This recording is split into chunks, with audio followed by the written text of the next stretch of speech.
Scratch golfers don't shoot 65 as often as they do on YouTube, and real golf isn't about carding your career best score every time you tee it up. Today I'll take you behind the scenes of real YouTube golf. It's footage some YouTubers would have left on the cutting room floor, because conditions got brutal during this round, and my driver's swing fell to pieces.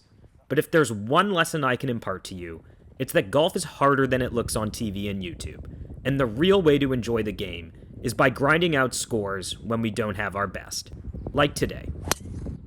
Today's first drive carries all of 190 yards, and Mark has a generous offer. You get a breakfast ball? Yeah. No need, though. The channel has always been about honest golf, not pretty golf.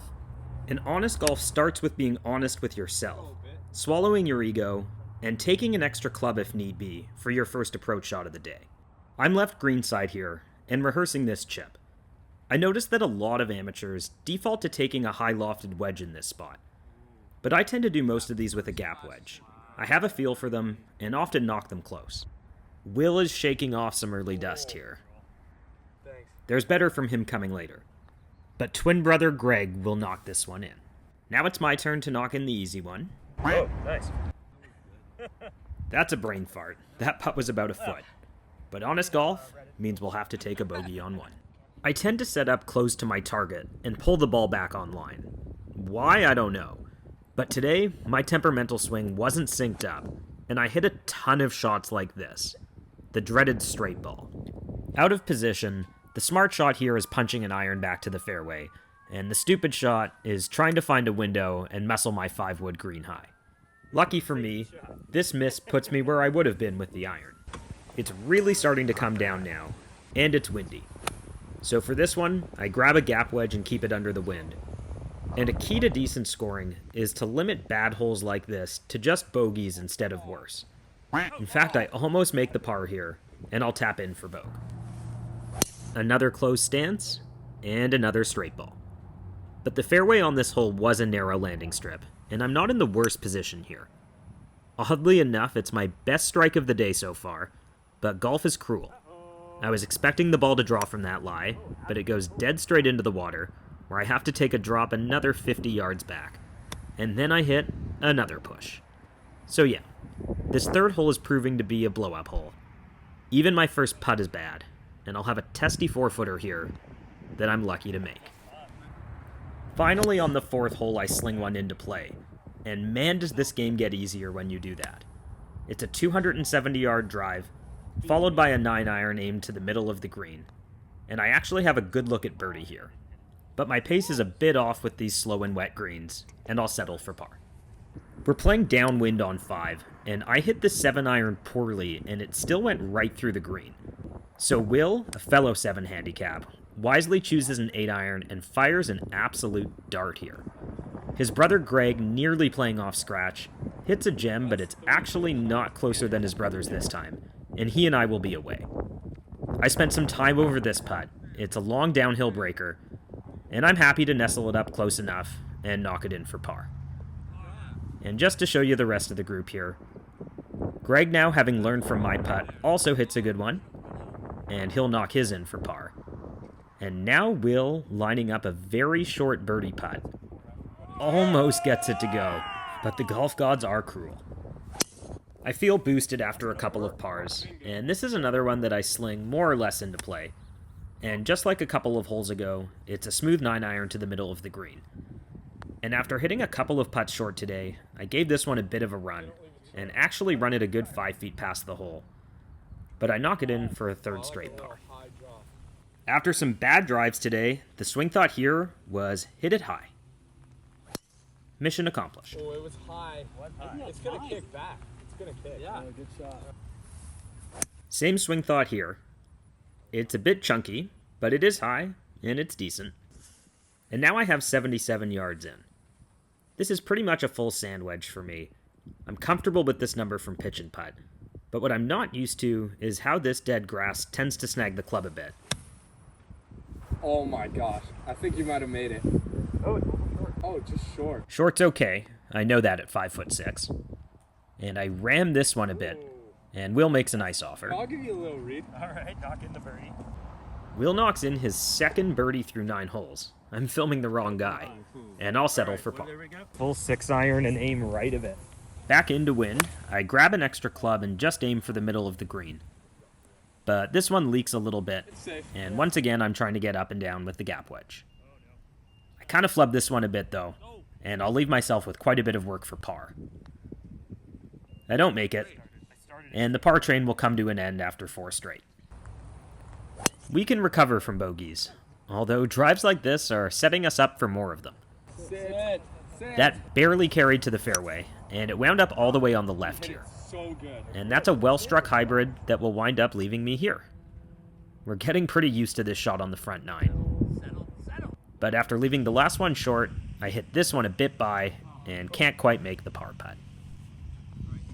And this is honest golf, even for a single-digit handicap. I came out the gate slowly, including a blow-up hole early, and even though I righted the ship, I had to settle for a couple of bogeys to close the 9. 6 over through 9? It happens. The back 9 certainly started better. Best of the day. That was good. That's the first one I've hit today with the right trajectory and on my intended line. And I just have 90 in here with the gap wedge, and I've been leaving these short quite a bit today. But I take inspiration from Greg here with that pin shot, and I have just a simple up and down here. I actually mishit that one a bit, but I'm able to tidy it up for par. The 11th is a super gettable par 5, but not when you top your drive and it doesn't even carry its way to the fairway. It's a 3-shotter for me now. I don't even have to worry about the water in front of the green, I'm so far back. Now playing into wind, I grab an extra club, but something about hitting a 9-iron only 110 yards feels scary, and I don't quite commit to it. Now I have a long uphill breaking putt. I do a pretty good job and put a mark on it before Greg's putt, before tidying it up for par. There aren't many better feelings than flushing an iron. Oh yeah. Come on. And that's the first and only time I actually did it all day. It's not directly on line, but it's exactly pin high. Great speed. And in the pouring rain, I'm always happy with an easy tap-in par. Okay. And that brings us here. I'm just uncomfortable. It's pouring rain, I've been crap with driver all day. Look where I'm aligned, and yeah.